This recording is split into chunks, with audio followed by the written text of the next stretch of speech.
오늘은 병상의 은혜, 병상의 은혜라고 하는 제목으로 우리 말씀을 상고하고 또 기도하기를 원합니다. 우리 흔히 안부 인사를 많이 이렇게 하죠. 그래서 우리 어르신께 여쭈을 때 요즘 어떻게 지내십니까? 요즘 건강은 어떠십니까? 이렇게 묻죠. 조금은 시간이 조금 되긴 했지만 우리 좌우 옆 사람에게 여쭐 수 있으면 이렇게 한번 여쭤볼까요? 잘 지내십니까? 요즘 건강은 어떠세요? 한번 여쭤보겠습니다.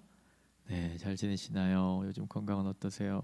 네. 대답도 한번 해주시면 좋습니다. 대답도 네, 대답 예, 은혜로 삽니다. 혹은 괜찮습니다. 좋습니다. 감사합니다. 우리가 안부 인사 이렇게 묻죠. 잘 지내십니까? 요즘 건강은 어떠십니까? 이렇게 여쭈면 보통 이제 어르신들은 좋아요, 좋단다, 기도 덕분에 잘 있단다 이렇게 이야기하시죠. 또 여러분 우리 젊은이들 가운데도 이렇게 물을 수도 있겠죠. 우리는 그렇게 의뢰 좋습니다. 괜찮습니다라고 대답을 합니다.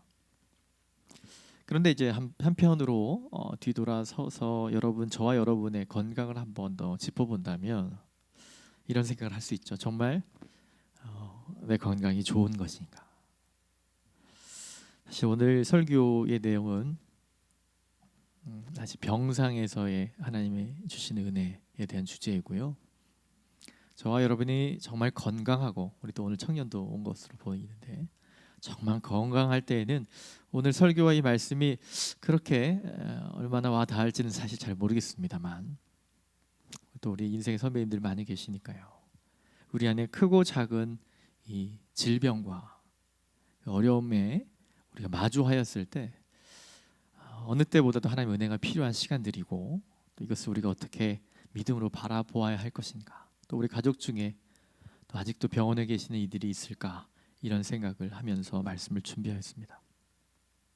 우리가 이렇게 건강은 어떠세요? 라고 여쭐 때 대답은 좋습니다 라고 대답을 하는 경우가 있습니다. 그러나 생각해보면 정말 우리의 건강이 괜찮은가 생각해 볼 수 있죠.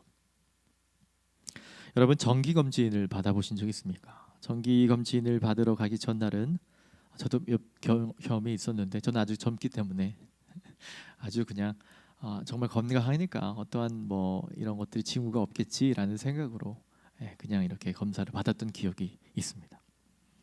그런데 제가 이제 가까이 들었던 많은 이전 교회에서 사역했던 그 집사님들과 권사님들 말씀을 들어보면 늘 건강한 줄 알았는데 건강검진 이후로 어떤 것들이 발견되거나 그런 것들로 많이 힘들어하시는 부분을 많이 보았어요.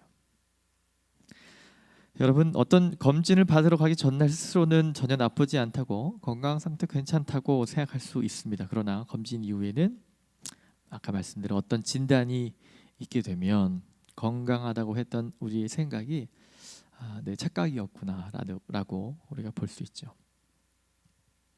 실제로 저와 여러분의 건강은 여러분 좋지 않을 수 있습니다.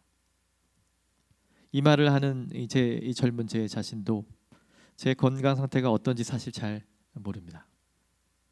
아마 종양도 있으실 것 같고요. 어쩌면 지금 딱 오늘이 어떤 질환이 생기기 직전이 아닐까 이런 생각도 해봅니다. 제가 왜 이런 조금은 무거운 말씀을 드리냐면 오늘이라고 하는 시간을 살아가는 저와 여러분은 남녀노소 할 것 없이 우리가 어느 한 누구도 건강하고 아주 좋은 모습으로 살아가고 있다라고 자신하기 어렵다는 말씀이에요. 어떻게 보면 매우 약한 상태에 우리가 있지 않은가 이런 생각을 해봅니다.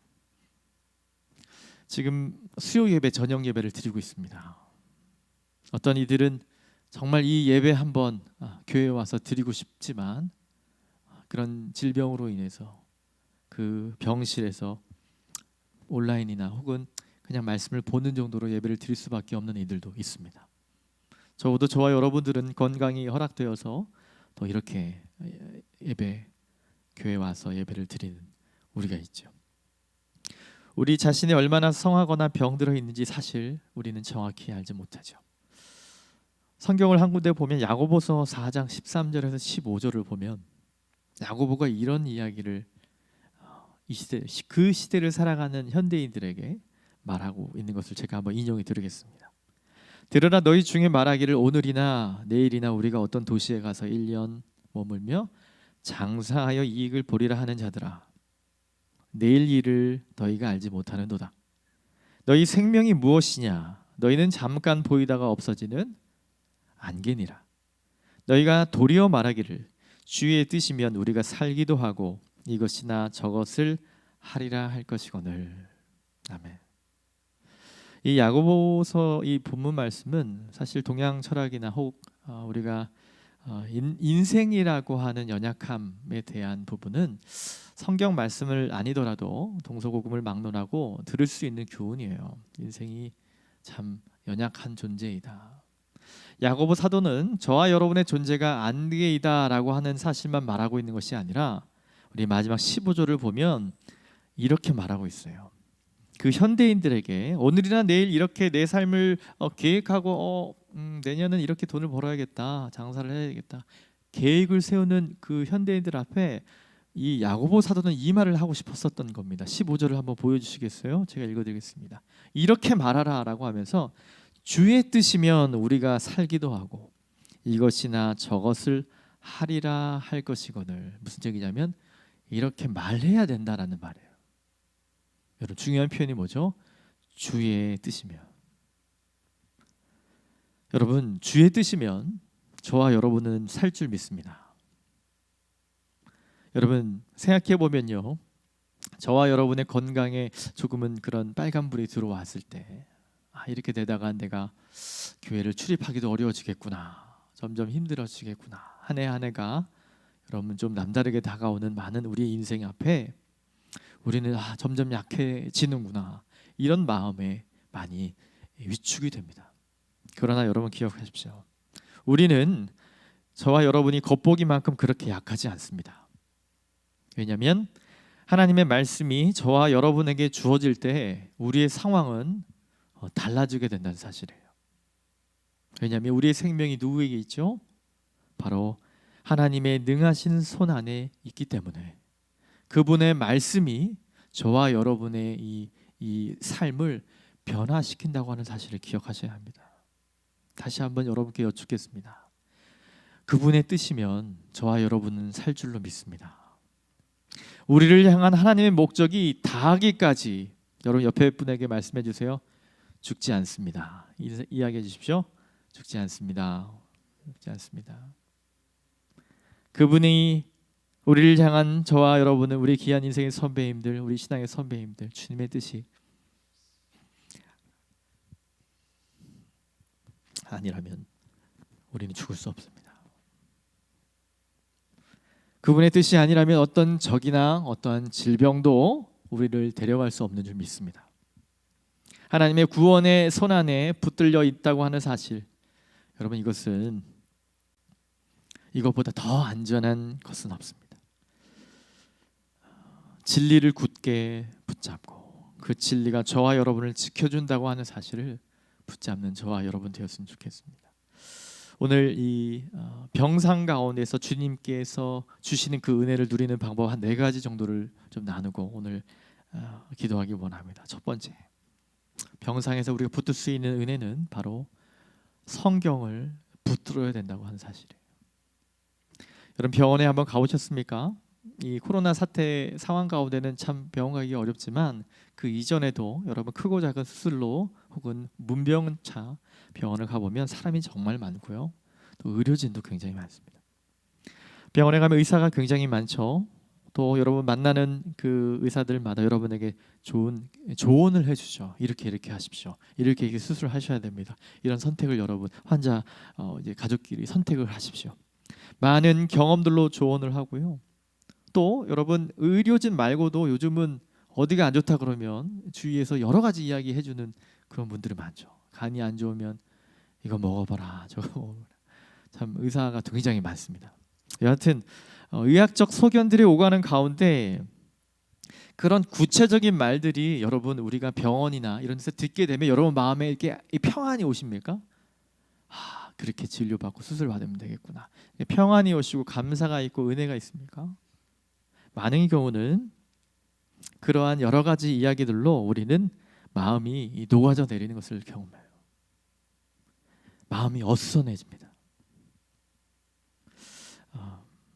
제가 이 사실 가운데 깊이 묵상하던 때가 있었습니다. 제가 굉장히 젊지만 제가 허리가 좋지 않아서 선교지에서 허리가 다쳤던 때가 있었어요. 그래서 당시 이제 태국에 있었는데 그 응급실에 실려가서 하루 정도 이렇게 진통제를 맞다가 한국으로 돌아온 이 경험에 이 말씀들을 많이 묵상하던 차에 한국에 돌아와서 이렇게 의사 선생님께 여쭤봤어요. 제 왜 이럽니까? 디스크라고 판정을 주셨고, 제 디스크가 무슨 문제가 있습니까? 의사 선생님이 퇴행성이다. 네, 퇴행성입니다. 이렇게 퇴행성 디스크 돌출 때문에 그렇습니다. 제가 한번 여쭤봤어요. 퇴행성이란 말이 뭐예요? 라고 했더니 그분이 이제 웃으면서 이렇게 얘기했어요. 다 끝났다는 얘기입니다. 끝났다고 얘기하시더라고요. 그게 무슨 말이에요? 더 이상 퇴행성이란 말은 더 이상 좋아질 수 없다. 이미 다 거기 안에 있는 이제 생기들은 다 없어졌고 화석화됐대요. 그 말도 참 무서웠어요. 화석화되었다고 하는 이 표현이 젊은 저에게는 충격으로 다가왔고, 그 의사 선생님 굉장히 친절하게 진료를 해주시고 이렇게 절차들을 밟아 나갔지만 저의 마음은 굉장히 어수선했습니다. 사실 저를 사랑해주고 우리 부모님도 많이 어수선한 마음 가운데 기도를 하고 그 시간들을 보냈죠. 저의 부족한 어떤 이런 경험들을 나눠드린 이유는 뭐냐면, 우리는요 안 들으면 사실 몰라요. 그런 얘기들을 안 들으면 그냥 아프니까 이렇게 수술 받으면 좋겠거니 이렇게 생각하면 되는데, 내 몸이 어디가 잘못되고 이런 것을 구체적으로 이렇게 선생님께 듣거나 이런 얘기를 들어가면 이렇게 절차가 필요하고, 물론 재정적인 이런 것도 큰 문제이긴 하지만요, 여하튼 이런 이야기를 구체적으로 들으면 들을수록 우리 마음이 어수선해진다고 하는 사실이에요. 여러분, 그때 여러분 기억하시기 바랍니다. 저와 여러분이 겪고 있는 고난에 대한 여러 다른 사람들의 말은 여러분 권위가 있는 것이 아니에요. 인간의 어설픈 조언은 아픈 이의 마음을 더 복잡하게 만들 수 있어요. 그러나 여러분, 하나님의 말씀에는 권위가 있는 줄 믿습니다. 살아계신 하나님이 여러분을 그분의 말씀으로 인도하고 위로하기를 원하신다고 하는 사실을 여러분 붙잡으셔야 돼요. 언제? 그 병상에서 말이죠. 여러분, 저와 여러분의 마음이 어수선해질 때, 그때는 왜 우리의 마음이 어수선해지냐면, 하나님이 살아계신 하나님이 여러분에게 하나님의 말씀으로 다시 한번 그것을 의지하려고 하는 그 시도와 하나님이 말씀으로 저와 여러분을 인도하시길 원한다고 하는 사실을, 여러분 그 기회임을 여러분 아셔야 한다는 거예요. 성경이 하나님의 말씀이지 어떻게 압니까? 라고 물을 수 있겠죠. 간단히 대답을 드리자면 이것은 경험에서 오는 것입니다. 성경은 이렇게 말합니다. 성경을 관통하는 하나님의 그 영광이 저와 여러분 마음에 새겨진 하나님의 어떤 그런 형상의 모습들이, 그래도 남아있는 하나님의 형상의 모습들이 우리 마음 안에 빛으로 들어오기 시작할 때 우리는 이것이 하나님의 말씀이라고 우리가 고백하게 돼요. 그래서 우리는 예수를 영접하기까지 됩니다. 여러분, 그래서 성경은 말합니다. 마음이 가장 깨끗할 때 우리는 주의 음성, 하나님이 뜻하신 바를 밝히 알 수 있게 되는 것이죠. 요한복음 10장 27절을 보니까 우리 주님은 이렇게 말씀하셨어요. 내 양은 내 음성을 듣는다. 나는 그들을 알며 그들은 나를 따르느니라. 성경은 우리가 마음 깊은 곳에서부터 하나님을 안다 이렇게 말하고 있으세요. 로마서 1장 19절을 보니까 이것은 하나님이 이렇게 역사하시는 계시로서 나타나게 된 것은 하나님을 알만한 것을 그들 속에 보입니다. 하나님께서 이를 그들에게 보이셨느니라. 하나님의 세계가 하나님이 창조주임을 밝히 알려주듯이 하나님의 말씀인 저와 여러분 손위에 있는 이 성경도 하나님이 저자임을 그분께서 저와 여러분에게 알려주고 계시다는 사실을 우리는 경험할 수 있습니다. 마치 이것과 같습니다. 꿀이라고 아는 이치와 같아요. 무슨 말이냐면, 여러분 꿀을 여러분 과학자들은 어떻게 볼까요? 여러 가지 성분을 검사하고요. 화학 실험의 결과로 이 병에 꿀이 들어있다고 그들은 이야기할 수 있어요. 그러나 우리는 어떻게 알죠? 네, 맛을 보면 알죠. 비슷하게 하나님 말씀도 이런 영적인 단맛이 나게 됩니다. 세상에 주는 그 과학적이고 증명적이고 분명한 어떤 객관적인 진리들은 저와 여러분에게 여러 가지 어수선함을 줄 수 있어요. 그러나 우리를 지으신 하나님은, 하나님의 그 말씀은 저와 여러분에게 꿀처럼 경험된다고 하는 사실이에요. 그 말씀은요, 물론 그럴 수 있습니다. 우리가 말씀을 읽을 때나 설교를 들을 때나 여느 때는 그냥 이렇게 넘어갈 수 있는데요. 우리가 병상 가운데 있을 때, 여러 마음의 고난 가운데 있을 때 갑자기 그 보는 그 말씀이 하나님께서 내 마음에 주시는 그 마음이 거대하게 다가오는 것, 그것이 남다르게 내게 위로가 되고 힘이 되는 것, 내일 혹 한 달 정도 준비하라고 말했는데도 불구하고 매일매일 주시는 하나님 말씀, 이 설교 말씀을 듣고 너무 내 마음이 감사가 넘치는 이건 놀라운 경험이거든요. 여러분, 이것은 하나님이 살아계시다고 하는 증거이며 하나님 말씀의 능력을 드러내는 그 사실입니다. 시편 기자는 119편 시편 119편 103절에 이렇게 말하죠. 주의 말씀의 맛이 내게 어찌 그리 단지요, 내 입에 꿀보다 더 다니이다. 꿀을 맛보아 꿀임을 아는 것처럼 우리는 그런 식으로 우리 마음이 이 성경 말씀을 어떻게 고백하죠? 하나님의 말씀이라고 고백하게 되는 거예요. 그리고 우리는 이 믿음의 전통 가운데 있죠. 성구 하나 읽고 나면 마지막에 뭐라고 얘기하죠? 아멘이라고 얘기하죠. 여러분, 아멘의 뜻이 무슨 말씀 아십니까? 네, 쉽게 얘기하면 진실로, 헬라어로 보면 정말로라는 뜻이에요. 정말, 진짜, truly. 진실로 내게 그렇게 될 줄 믿습니다라고 하는 문장으로 만들 수 있지만 단어적인 설명은 그 말이 진리입니다, 이 뜻이에요. 아멘. 아멘이시죠? 주의 말씀이 늘 읽을 때나 대할 때마다 그것을 우리는 이렇게 말해요. 진리입니다. 그것이 내 삶 가운데 진리입니다. 그 말씀은 내게 진리입니다. 이렇게 동의하는 우리의 전통이 있다고 하는 사실이죠. 우리도 그동안 하나님의 말씀을 경험했습니다. 또 맛보았습니다. 과연 성경은 달았고 그것이 진리라고 하는 깊은 확신도 있었습니다. 여러분, 그래서 여러분 온 영혼은 하나님의 말씀, 주님의 말씀 모두 진리입니다. 하나님의 말씀은 다 순전합니다 라고 하는 이 진술을, 이 고백을 오늘도 계속해야 한다고 사실이죠. 이것이 멈춰지는 때가 언제냐? 바로 이 병상 가운데 있을 때, 고난 가운데 있을 때. 하나님은 이 모든 진리의 말씀으로 이 시간, 저는 알지 못하지만 병상에 누워있는 여러분과 가까운 사람들, 특별히 영적인 병상 가운데 있는 우리 가운데 하나님께서 찾아오신다고 하는 사실을 믿으시기를 축원합니다. 병상에 누워있는 우리에게 찾아와 비할 데 없는 위로를 부어주시기를 우리 주님은 원하는 것입니다. 오늘 본문을 다시 한번 보여주시겠습니까? 언어에 보면 한 절이 앞절에 있기 때문에 이렇게 한번 준비해 보았습니다. 시편 34편 17절 말씀을 보면 의인이 울부짖고 있습니다. 그런데 주님이 뭐예요? 들으셨다. 완료형으로만 들으셨다. 그 의인들의 모든 환난에서 우리 하나님께서 구원해 내신다. 다음 절을 볼까요?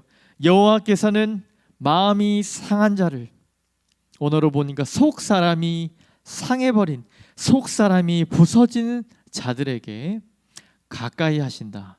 또 다른 번역을 하면요, 우리의 마음이 다 부서지고 이 절망을 경험하는 그 사람 곁에 계신다, 이렇게 그 옆에 계신다는 거예요.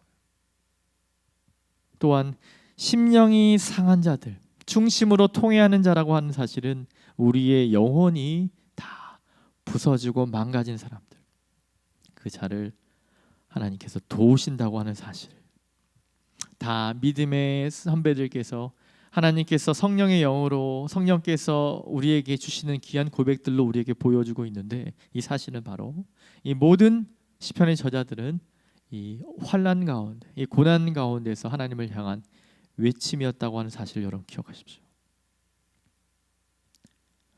우리의 영혼을 하나님처럼 위로할 수 있는 사람은 없습니다. 하나님이 주시는 위로는 확고하고 흔들림이 없습니다. 그리고 그 위로는 바로 여러분 앞에 있는 하나님의 말씀은 그 성경에서부터 온다고 하는 사실을 믿으시기를 축원합니다. 이것이 첫 번째 믿음입니다. 두 번째로 우리에게 필요한 은혜는 뭐냐면 하나님이, 따라하겠습니다. 하나님이 선하시다라고 하는 사실입니다. 선하시다. 여러분 나홈 1장 7절을 보면 나홈이 이런 고백을 하며 여호와는 선하시며 환난 날에 산성이시라. 그는 자기에게 피하는 자들을 아시느니라. 요한일서 1장 5절을 보니까 곧 하나님은 빛이시라. 그에게는 어둠이 조금도 없으시다는 것이니라. 시편 100편 5절에 보니까 여호와는 선하시니 그 인자하심이 영원하고 그의 성실하심이 대대에 이르리로다. 34편 8절입니다. 너희는 여호와의 선하심을 맛보아할지어다. 그에게 피하는 자는 복이 있도다. 아멘. 여러분 병원에 입원해 있으면 누구나 이 고난에 둘러싸이게 됩니다.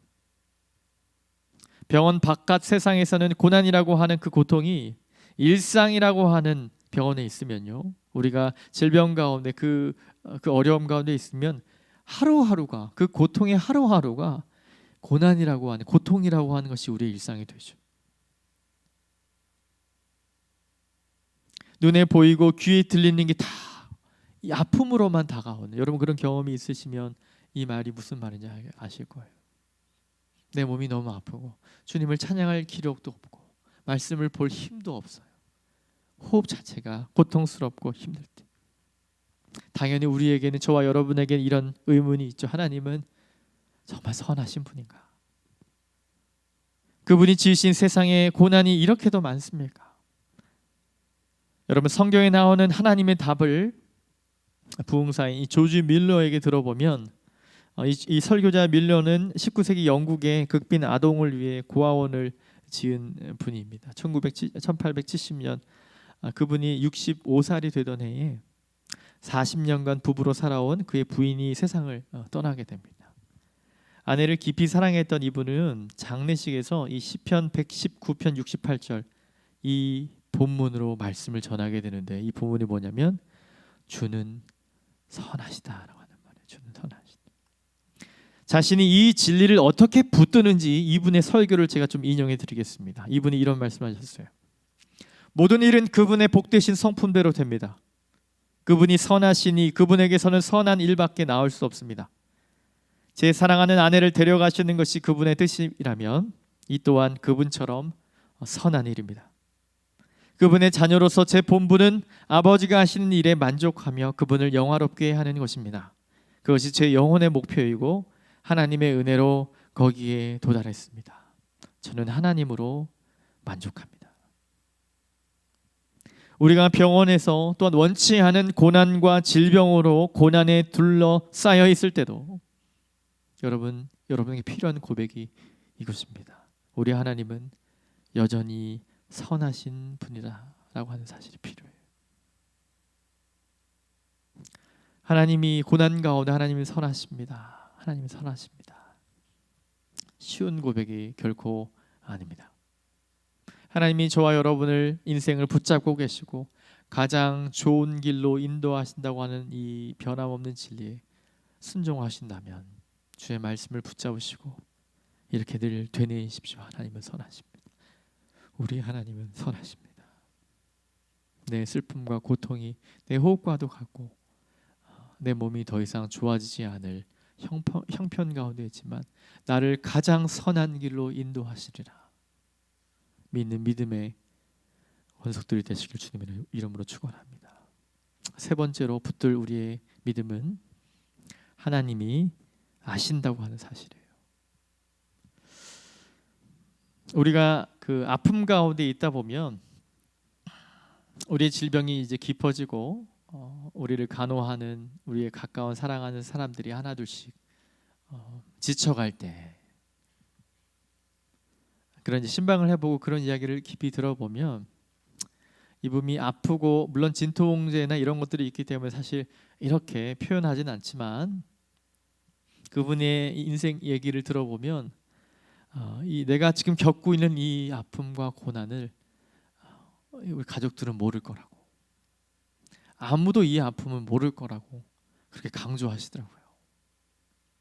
저도 많은 경험은 하지 못하였지만 그런 아픔과 고난의 자리에 있을 때 우리는 이렇게 내 아픔과 이 슬픔을 아무도 알지 못할 거야, 우리는 그렇게 생각하게 되는 것이죠. 여러분, 그런데요, 우리 하나님은요, 저와 여러분의 몸과 질병을 속속들이 다 아시는 분이십니다. 온 우주를 환히 꿰뚫고 계시는 그분의 지식에 비하면 세상의 모든 과학자는 사실 어린아이와 같고 세상의 모든 두꺼운 책은 마치 저학년 그 교과서와 같을 것입니다. 하나님이 완전히 알지 못하거나 이해하지 못하는 것은 여러분 아무것도 없어요. 로마서 11장 33절을 보니까 바울은 그 하나님을 이렇게 표현하죠. 깊도다 하나님의 지혜와 지식의 풍성하며 그의 판단은, 하나님의 그 판단을 어떤 인간이 헤아리지 못할 것이다. 계산할 수 없을 것이다. 그의 길을 찾지도 못할 것이다. 누가요? 우리 인생이 말이죠. 이사야 40장 28절을 보니까 영원하신 하나님 여호와 땅끝까지 창조하신 일은 중약하고요 명철이 한이 없으시다. 여러분, 우리가 믿고 우리가 의지하는 그분은 이렇게 지식이 무한하신 분이십니다. 그리고 무한히 지혜로우신 분이십니다. 이 한없는 지식으로 하나님은 그분의 모든 지혜로운 목적을 신실하게 이루심을 믿으시길 축원합니다. 욥기 12장 13절을 보니까 지혜와 권능이 하나님께 있고 계략과 명철도 그분의 것이다. 그에게 속하였나니. 시편 104편 24절을 보니까 여호와여 주께서 하신 일이 어찌 그리 많은지요. 주께서 지혜로 그들을 다 지으셨으니. 하나님은 우리가 환난 중에 이 사실에서 위로를 받기를 원하십니다. 그것을 어떻게 아느냐면 다음과 같은 그분의 말씀 때문이지요. 그분이 우리에게 이르시기를 기도로 우리의 필요를 아뢰되 마치 그분이 인색하신 분인 양 말을 많이 하지 말라고 하십니다. 여러분, 마태복음 6장 7절 8절 여러분, 주님이 이런 말씀을 하세요. 또 기도할 때에 이방인같이 중언부언하지 말아라. 구하기 전에 너희에게 있어야 할 것을, 여기가 중요한 포인트예요. 하나님 너희 아버지가 아시느니라. 저와 여러분이 그 큰 질병과 고통 가운데 계시다면 그 고통을 누가 아시겠습니까? 여러분, 배우자가 알까요? 가족이 얼마나 더 깊이 알 수 있을까요? 우리 하나님이 다 아신다는 사실이에요.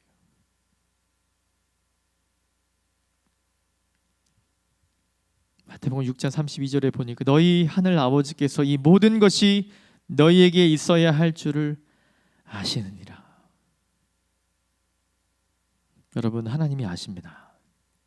우리의 모든 필요가 그분의 지혜에 따라 채워질 것을 믿습니다. 그래서 바울은 이렇게 말합니다. 나의 하나님이 그리스도 예수 안에서 영광 가운데 그분의 풍성하신 대로, 빌립보서 4장 19절이에요. 너희 모든 쓸 것을 채우시리라. 여러분, 빌립보서의 이 전제를, 배경을 아시죠? 이분이 어디 계신 줄 아시죠? 예, 감옥에 있습니다. 내일 죽을지 알지 못하는 그 감옥에서 바울은 하나님의 지혜와 그 풍성함을 이야기하고 있다고 하는 사실은 저와 여러분이 큰 도전을 줍니다. 저와 여러분이 처해 있는 이 어려움, 이 특별히 하나님, 우리가 늘 하나님께 기도하는 그 기도의 제목들, 원치 않은 질고로 고민하고 고생하고 있는 그 고통 가운데 있는 우리 사랑하는 지체들, 하나님이 어디 있습니까? 얼마만큼 더 고생해야 하나요? 여러 가지 질문 가운데 우리 주님은 많은 부분 침묵하시지만 많은 부분, 여러 말씀을, 성경을 보십시오. 우리 주님의 의도하신 바가 분명하십니다. 하나님의 그 모든 고통을 알고 계시고 그 풍성한 대로 하나님이 채우신다고 하는 믿음을 굳건하게 붙드는 저와 여러분 되기를 축원합니다. 마지막 네 번째로, 우리에게 필요한 병상에서의 은혜는 하나님이 전적으로 주관하고 계시다라고 하는 믿음이에요. 하나님이 전적으로 주관하고 계시다는 사실에서 위로를 받는 사람도 있습니다. 또 이것을 믿지 못하는 사람도 있어요. 저나 제가 사랑하는 이들에게 무슨 일이 벌어지든 그것이 무의미한 우연이 아님을, 우리가 악한 사단의 주권 아래 있지 않음을 안다는 사실이 저와 여러분에게 큰 위로임을 우리는 아셔야 합니다.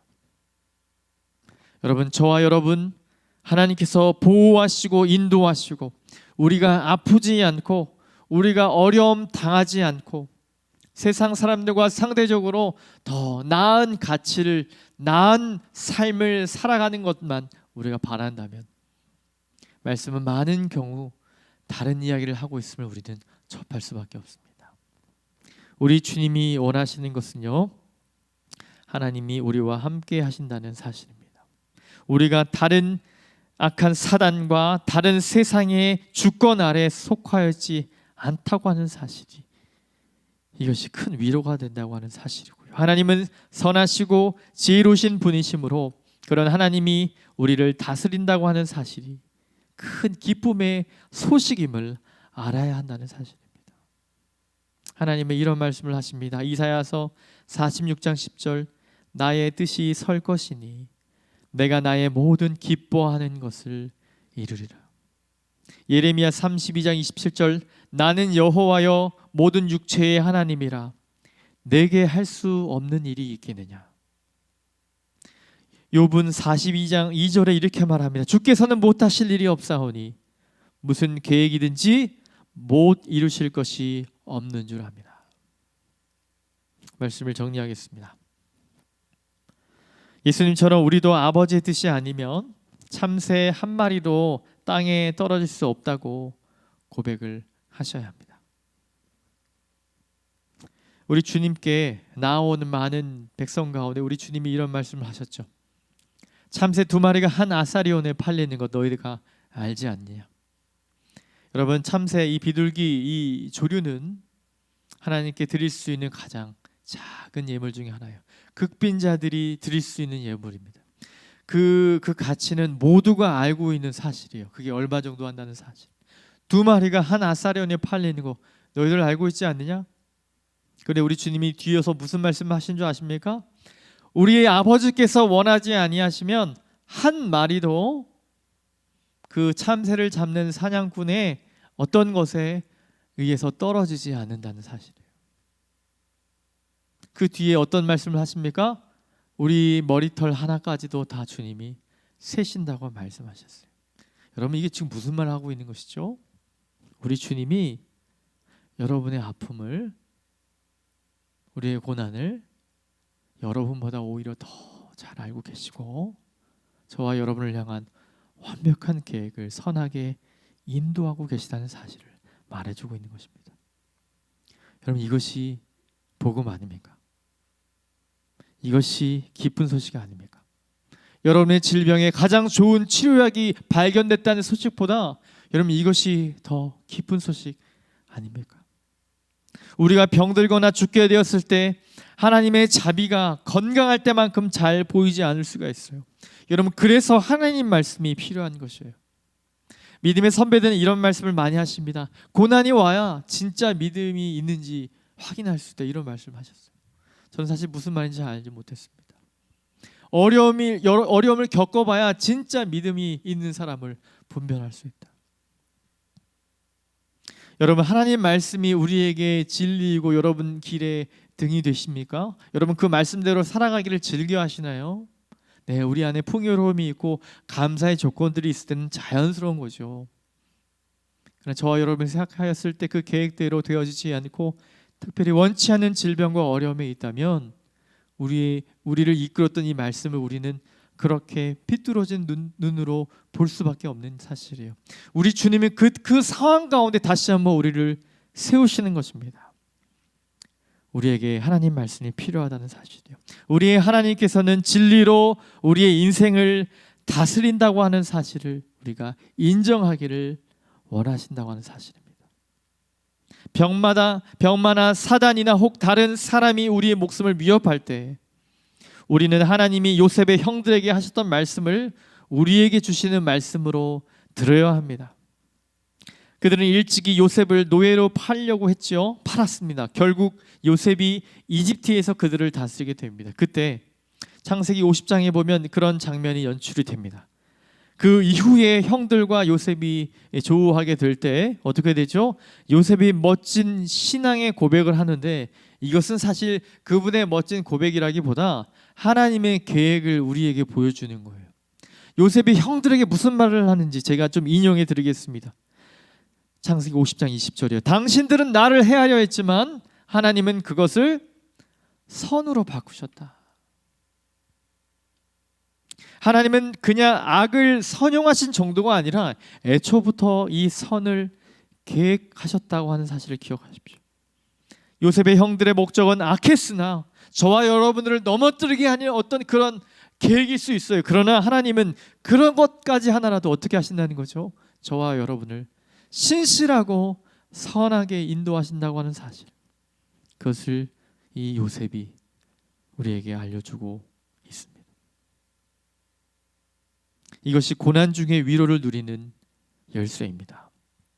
사랑하는 성도 여러분, 우리를 향한 사단의 속내가 아무리 악할지라도 세상의 여러 가지 소리들로 우리의 마음이 움직여지고 하나님을 원망하게 되고 말씀의 진리를 흔드는 그 즈음이라도 하나님의 의중이 선하다라고 하는 사실, 하나님의 이 주신 이 성경의 말씀으로 오늘도 내가 승리하리라 믿음 갖고 이 진리를 붙드는 저와 여러분 되기를 축원합니다. 다른 모든 것이 암담해 보일 때에 여러분 이 진리가 엄청난 위로가 되는 사실입니다. 많은 믿음의 선배들이 이런 길을 걸으셨어요. 내가 사나 죽으나 주를 위해서 살겠다라고 하는 말은 바로 이 진리를 깨닫는 자가 고백할 수 있는 진리입니다. 사랑하는 성도 여러분, 우리의 형편이 어떠하든지 간에 주의 진리로 이 난관을 헤쳐가는 저와 여러분 되었으면 좋겠습니다. 말씀을 붙잡으십시오. 진리가 저와 여러분을 은혜로 이끌게 되실 겁니다. 오늘도 그 사실 붙잡고 나아가는 저와 여러분 되었으면 좋겠습니다. 이 시간 좀 같이 말씀을 기억하고 기도했으면 좋겠습니다.